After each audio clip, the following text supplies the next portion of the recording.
Bonjour à tous. En France, jusqu'en 1981, des criminels pouvaient être condamnés à mort et ainsi se faire trancher la tête. C'était d'ailleurs le seul mode d'exécution autorisé depuis 1791, car la décapitation était considérée comme une mise à mort rapide et sans douleur. Pourtant, de nombreuses anecdotes font état de signes de conscience sur le visage des victimes tout juste décapitées. On pourrait y voir des expressions de douleur, de peur ou de clignement d'yeux, et ce, encore quelques secondes après l'exécution. Et les études menées sur ce sujet tentent à confirmer ces dires. Par exemple, des recherches menées sur les rats ont mis en évidence des ondes électriques dites de conscience dans le cerveau de ces animaux sacrifiés par décapitation.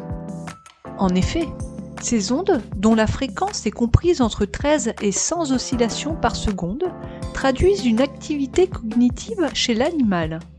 Celle-ci reste nettement visible pendant 4 secondes environ. Ensuite, elle s'estompe progressivement, suggérant que l'animal est entré dans un état second de torpeur.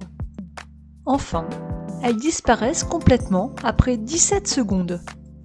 Et ce n'est seulement qu'au bout de 50 secondes que survient l'onde de la mort, qui se caractérise par une fréquence basse assez intense. Ainsi, après une décapitation, le cerveau semble bien survivre quelques secondes, voire quelques dizaines de secondes chez l'homme, si l'on en croit certains témoignages.